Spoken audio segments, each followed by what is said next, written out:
Assalamualaikum warahmatullahi wabarakatuh. Halo penggemar TM-TM dimanapun kalian berada, jumpa kembali bersama Kinanti TV, yang dimana di episode sebelumnya David akhirnya mengurungkan niat untuk mengatakan permintaan Amanda kepada Abimana. David yang mengetahui semuanya tentang Amanda merupakan Alia, bagaimana Alia telah jahat kepada Kinanti. Namun sebelum Bang Mimin melanjutkan ke isi videonya, bagi teman-teman semua silakan tekan tombol subscribe dan nyalakan lonceng notifikasinya. Tujuannya agar kalian semua mendapat informasi terbaru dan terupdate dari channel ini.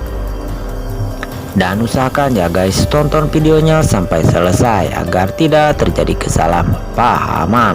Meski begitu, David tetap kasihan kepada Alia karena telah menjalani hidup yang begitu sulit demi kembali bersama Abimana. Sementara di lain sisi, Kinanti dapat pesan dari Anita yang mengatakan jika Kinan adalah adik ipar baik karena tidak mengatakan semuanya kepada Abimana. Sementara di sisi lain, Oma Rima yang kehilangan emas dan uang menanyakan kepada Anita. Hampir saja Anita ketahuan secara tidak sadar mengatakan jika ia tidak melihat emas tersebut. Padahal ya guys, Oma Rima tidak menanyakan emas melainkan hanya uang. Anita yang cerdas segera kembali mencari alasan agar tidak bisa lolos dari tuduhan Oma Rima.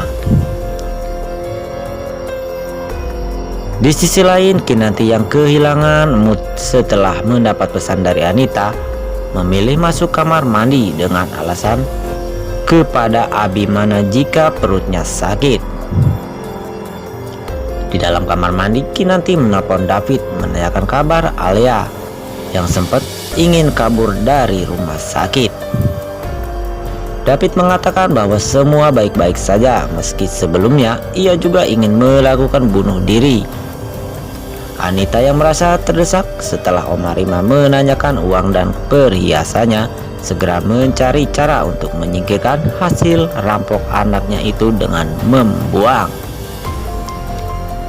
Di pagi hari, David terlihat tengah menyiapkan sarapan kepada Alia, kemudian mengangkatnya untuk menuju meja makan.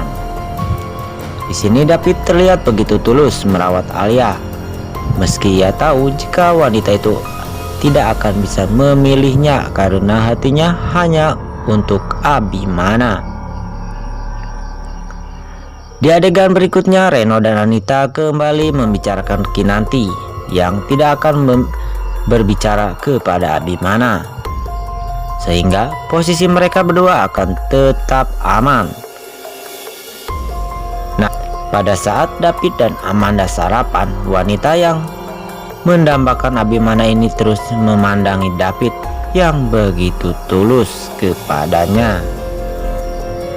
Di sela-sela makan mereka berdua, Alia kemudian mengatakan jika sebenarnya Kinanti telah tahu identitasnya. Hal tersebut membuat David kaget. Kembali ke Anita yang tengah berolahraga kemudian dilihat oleh Oma Rima yang menyimpan kecurigaan kepadanya. Oma Rima kemudian mengambil kesempatan untuk segera masuk ke kamar Anita mencari perhiasan dan uangnya. Di episode selanjutnya, langkah apa yang selanjutnya diambil David agar Kinanti tidak berbicara kepada Abimana tentang siapa Amanda sebenarnya? Di sisi lain, Reno yang kerampokan telah mengejar seseorang, namun gagal dia mengejarnya. Nah, setelah Reno kembali ke kantor, Reno berkata kepada karyawannya supaya jangan bocor kepada tuan muda. Di cuplikan berikutnya, Abimana telah mengetahui tentang Anita kakaknya itu, kalau dia bermacam-macam sama Kinanti, dan Abimana pun langsung terkejut dan marah. Nah guys, penasaran sama cerita berikutnya? Terus saksikan sinetron Terpaksa Menikahi Tuan Muda hanya di ANTV. Terima kasih. Wassalamualaikum warahmatullahi wabarakatuh.